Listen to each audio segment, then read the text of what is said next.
Halo semua, salam jumpa kembali di channel kita ini. Semoga channel kita ini dapat bermanfaat demi peningkatan pengetahuan dan wawasan kita semua. Mari kita buka pikiran, buka hati, dan buka jendela ilmu.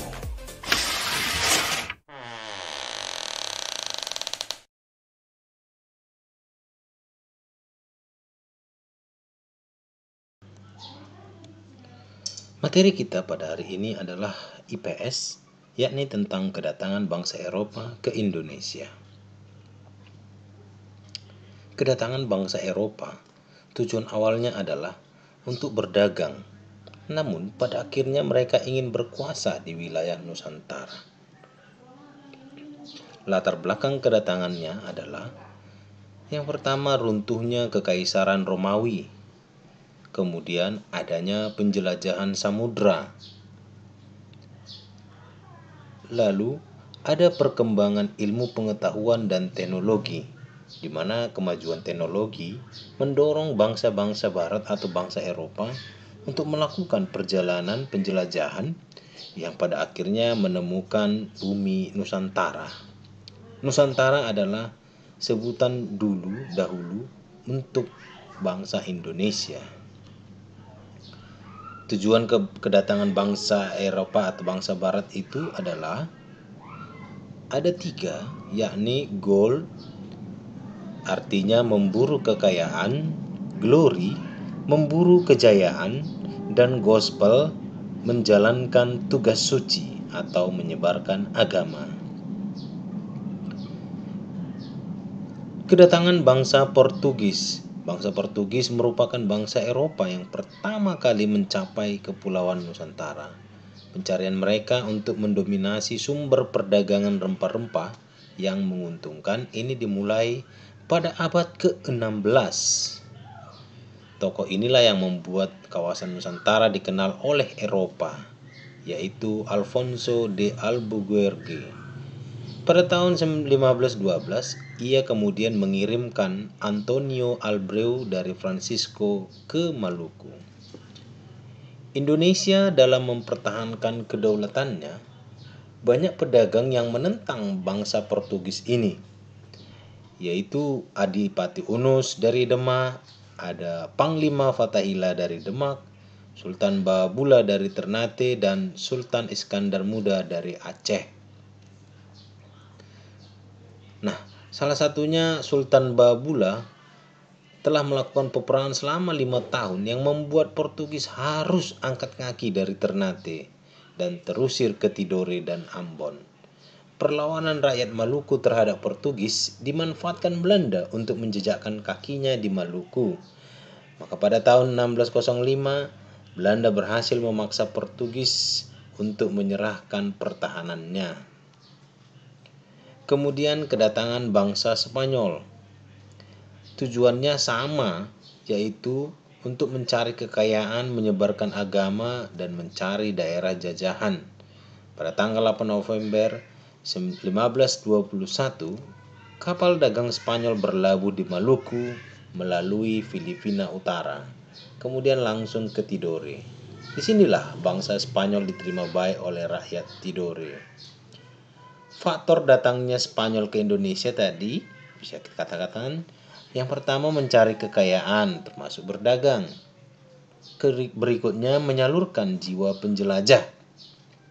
Lalu meyakini keberadaan Prester John, menyebarkan agama dan mencari kemuliaan bangsa.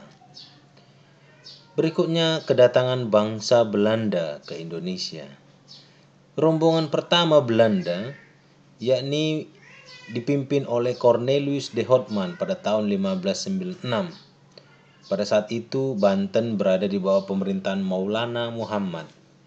Kedatangan rombongan ini pada mulanya diterima baik oleh masyarakat Banten dan juga diizinkan untuk berdagang di Banten. Namun karena sikap yang kurang baik, sehingga orang Belanda kemudian diusir dari Banten. Maka kembalilah lagi datang rombongan yang kedua. Rombongan kedua di bawah pimpinan Jacob van Neck dan Van Warrifik tiba di Banten pada bulan November 1598. Pada saat itu, hubungan Banten dengan Portugis semakin memburuk, sehingga kedatangan bangsa Belanda dapat diterima dengan baik. Sikap Belanda sendiri juga saat itu sangat hati-hati dan pandai mengambil hati para penguasa Banten, sehingga kapal mereka penuh dengan muatan rempah-rempah dan dikirim ke negeri Belanda. Dampak kedatangan bangsa Barat ke Indonesia memiliki dua dampak. Yang pertama ada dampak positif, yakni banyak dibangun pelabuhan sehingga Indonesia menjadi pusat perdagangan di Asia Tenggara. Kemudian setelah kedatangan Eropa, banyak berdiri pusat-pusat industri dan mengurangi pengangguran. Ada juga dibangun sarana jalan darat sehingga ada akses antar kota. Kemudian banyak didirikannya sekolah yang dapat mencerdaskan generasi penerus bangsa Indonesia. Namun ada juga dampak negatifnya, yakni masyarakat merasa ditindas dengan bangsa Eropa. Mereka selalu bersikap semena-mena terhadap bangsa Indonesia. Kemudian terjadinya pemberontakan yang mengakibatkan banyak warga Indonesia meninggal. Bangsa Eropa mengadu domba seluruh masyarakat Indonesia. Kemudian terjadi perebutan kekuasaan yang dilakukan oleh bangsa Eropa. Warga Indonesia juga merasa tidak bebas dengan adanya bangsa Eropa di Indonesia. Nama kongsi dagang Belanda adalah VOC, yang mana singkatan dari Verenigd Oost-Indisch Company.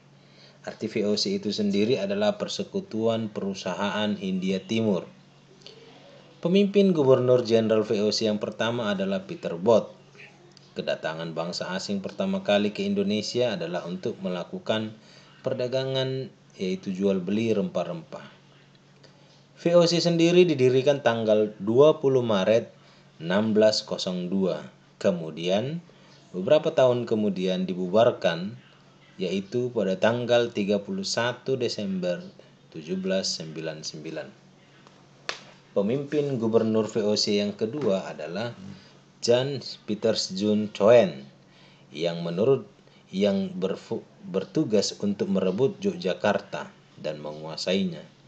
Kemudian Yogyakarta berubah nama menjadi kota Batavia.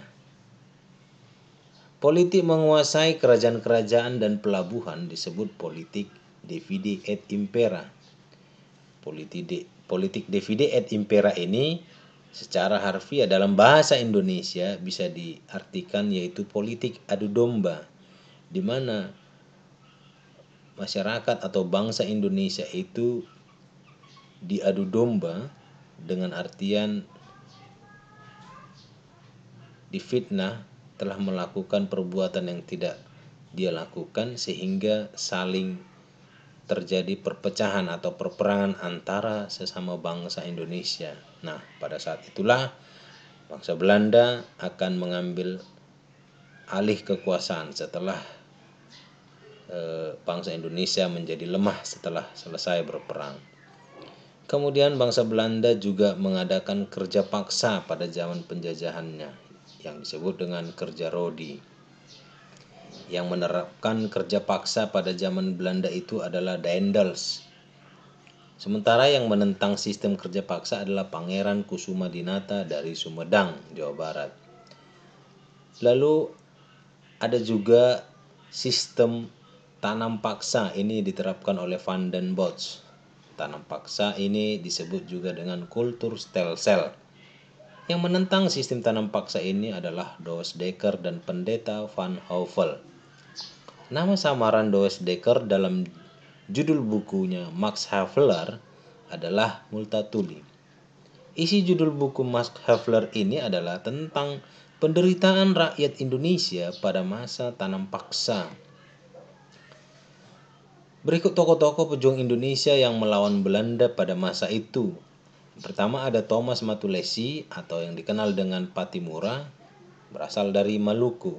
Kemudian ada Tuanku Imam Bonjol dari Sumatera Barat, Pangeran Diponegoro dari Yogyakarta, Pangeran Antasari dari Kalimantan Banjarmasin, Raja Buleleng itu dari Bali, dan Sisingamangaraja dari rakyat Batak atau Tapanuli Utara. Kita akan bahas tentang Thomas Matulesi. Sebutan Thomas Matulesi adalah Kapiten Patimura yang memimpin perlawanan rakyat Maluku pada tahun 1817. Ia lahir tanggal 8 Juni 1783. Rakyat Maluku mengalami penindasan dari bangsa Portugis, Spanyol, dan Belanda pada abad ke-16. Kemudian pada tanggal 16 Mei 1817, rakyat Maluku menentang Belanda dipimpin Patimura, benteng dan residen Belanda yang bernama Van den Berg. Patimura ditangkap Belanda karena pengkhianatan dari Raja Boy. Perjuangan Patimura dibantu oleh temannya, ada Rajalha, Nolot, Tuhaja, Itawaku, Ihamaku, Philip Latumahima, dan Marta Christina Tiahahu. Nama benteng tempat Patimura dihukum mati adalah Benteng Victoria yang menurut orang Ambon disebutlah itu Benteng Kemenangan. Patimura wafat pada tanggal 16 Desember 1817. Kemudian ia diangkat pangkatnya menjadi Sersan Mayor. Raja Buleleng adalah I Gusti Ngurah Made pada masa itu. Raja Buleleng ini melakukan atau menerapkan hak tawan karang, yaitu hak Raja Bali untuk merampas perahu yang terdampar di wilayahnya. Di sana juga dikenal dengan istilah perang puputan yang artinya perang sampai tetes darah penghabisan. Patih Raja Buleleng adalah I Gusti Ketut Jelantik. Kemudian Sisingamangaraja ke-12. Perang Batak dimulai pada tahun 1878 yang dipimpin oleh Raja Sisingamangaraja ke-12. Peperangan ini terjadi di Tapanuli Utara. Nama putri Raja Sisingamangaraja yang ke-12 adalah Lapian. Nama putranya ada dua, yaitu Patuan Nagari dan Patuan Anggi. Kemudian perlawanan di daerah Aceh.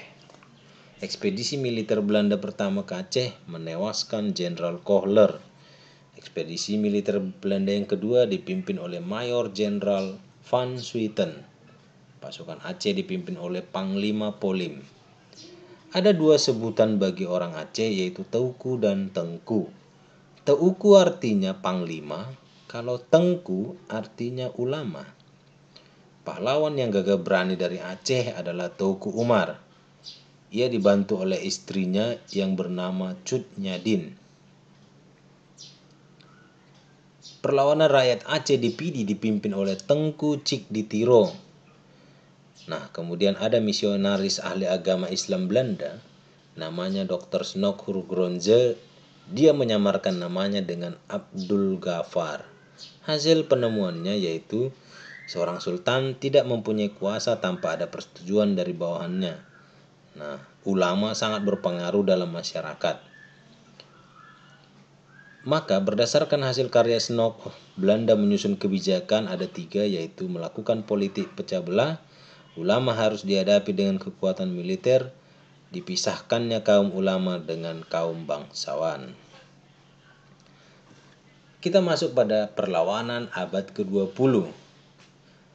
Perlawanan pada abad ke-20 ini dimulai dengan adanya berdiri organisasi pergerakan kemerdekaan. Organisasi-organisasi tersebut ada Budi Utomo, Serikat Islam, Muhammadiyah, Gerakan Pemuda, Taman Siswa, Gerakan Wanita, Partai Nasional Indonesia, Gerakan Buruh, dan lain sebagainya. Budi Utomo merupakan penggagas ataupun penggerak kebangkitan nasional. Penggagasnya adalah Dr. Wahidin Sudirohusodo pada tahun 1906 di Yogyakarta. Sementara organisasi Budi Utomo ini didirikan pada tanggal 20 Mei 1908. Budi Utomo artinya Budi yang utama. Selain Budi Utomo, didirikan juga organisasi Serikat Dagang Islam oleh Haji Saman Hudi. Lalu Serikat Dagang Islam, ada juga Serikat Islam. pada tanggal 10 September 1912. Tokohnya adalah H.O.S. Cokro Aminoto. Pada tanggal 20 Mei 1908 itu diperingatlah sebagai Hari Kebangkitan Nasional. Ingat, jadi tanggal berdirinya Budi Utomo diperingatilah itu sebagai Hari Kebangkitan Nasional. Kemudian ada tokoh Indische Party. Indische Party didirikan di Bandung. Pendirinya ada 3 orang, yaitu Dr. Daus Dekker, Dr. Cipto Mangunkusumo, dan Ki Hajar Dewantara. Ketiganya ini dikenal dengan 3 serangkai. Tujuan Indische Party ini sendiri adalah untuk mempersatukan bangsa Indonesia mencapai kemerdekaan. Belanda merasa ketiga orang ini sangat berbahaya, maka mereka dipisahkan. Dr. Daus Dekker diasingkan ke Kupang, Dr. Cipto Mangunkusumo diasingkan ke Banda, sementara Ki Hajar Dewantara diasingkan ke Bangka. Lama-kelamaan ketiga tokoh ini akhirnya diasingkan ke Belanda. Tokoh Partai Nasional Indonesia, tokoh pendirinya adalah Insinyur Soekarno, Supriyadinata, Dr. Samsir, Dr. Cipto Mangunkusumo, Insinyur Amwari, Gatot Mangunpraja, Iskak Cokro Adiorso, Suryo, Budiarto, Ali Sastromijoyo, dan Mr. Sunario. Tokoh Muhammadiyah didirikan oleh Kiai Haji Ahmad Dahlan. Organisasi ini berdiri tanggal 18 November 1912. Muhammadiyah adalah organisasi sosial, pendidikan, dan keagamaan. Lalu ada juga organisasi Taman Siswa yang didirikan tanggal 3 Juli 1922 di Yogyakarta. Pendirinya adalah Suwardi Suyardiningrat atau yang kita kenal dengan Ki Hajar Dewantara. Tokoh-tokoh bangsa Indonesia selain yang tadi itu ada juga Raden Ajeng Kartini, Dewi Sartika, Ki Hajar Dewantara, Daus Dekker, Haji Samanhudi, Muhammad Husni Tamrin, Oto Iskandar Dinata. Raden Ajeng Kartini merupakan putri dari Raden Mas Aryo Adipati Sastrodiningrat. Beliau adalah Bupati Jepara. Kartini lahir tanggal 21 April 1879 di Mayong, Kabupaten Jepara. Ia merupakan perintis kemajuan wanita atau yang disebut dengan pembela emansipasi wanita. Kumpulan surat-surat Kartini diterbitkan dalam buku dengan judul Habis Gelap Terbitlah Terang. Sekolah Kartini terdapat di daerah Semarang, Yogyakarta, Solo, Malang, Madiun, dan Cilacap. Era Kartini meninggal pada tanggal 17 September 1904 di usia yang ke-25 tahun. Maka pada tanggal 21 April setiap tahunnya kita peringati sebagai Hari Kartini. Selain Kartini ada pula Dewi Sartika. Dewi Sartika lahir tanggal 4 Desember 1884 di Cicalengka, Jawa Barat. Dia adalah tokoh perempuan Indonesia. Pada tanggal 16 Januari 1904, Dewi Sartika mendirikan sekolah perempuan yang diberi nama Sekolah Istri. Tahun 1910, Sekolah Istri berganti nama menjadi Sekolah Keutamaan Istri di Jawa Barat dan Sumatera. Maka kedua tokoh ini terkenal dalam pergerakan wanita. Kemudian kita masuk pada Ki Hajar Dewantara yang memiliki nama kecil Suwardi Suryadiningrat. Ki Hajar Dewantara dikenal dengan sebutan Bapak Pendidikan. Semboyan Ki Hajar Dewantara ini sendiri adalah ada 3. Yang pertama Ingarso Sungtulodo yang artinya di depan memberi contoh yang baik. Kemudian ada Ingmadia Mangunkarso, artinya di tengah membangkitkan semangat, dan Tutwuri Handayani, artinya di belakang memberi dorongan. Sejarah Daus Dekker, nama panggilan Daus Dekker adalah Danudirja Setiabudi. Daus Dekker sendiri lahir tanggal 8 Oktober 1879 di Pasuruan, Jawa Timur. Louis Dekker wafat pada tahun 1949. Lalu ada Haji Samanhudi yang nama kecilnya adalah Sudarno Nadi. Beliau lahir di Solo tahun 1886. Ia mendirikan Serikat Dagang Islam di kota Solo. Tanggal 10 September 1912, SDI diubah nama menjadi Serikat Islam. Pengganti Samanhudi adalah Haji Umar Said Cokro Aminoto sebagai pemimpin Serikat Islam. Nah, kemudian ada juga Otto Iskandar Dinata. Beliau lahir di Bandung tanggal 31 Maret 1897. Otto Iskandar Dinata merupakan wakil ketua organisasi Budi Utomo.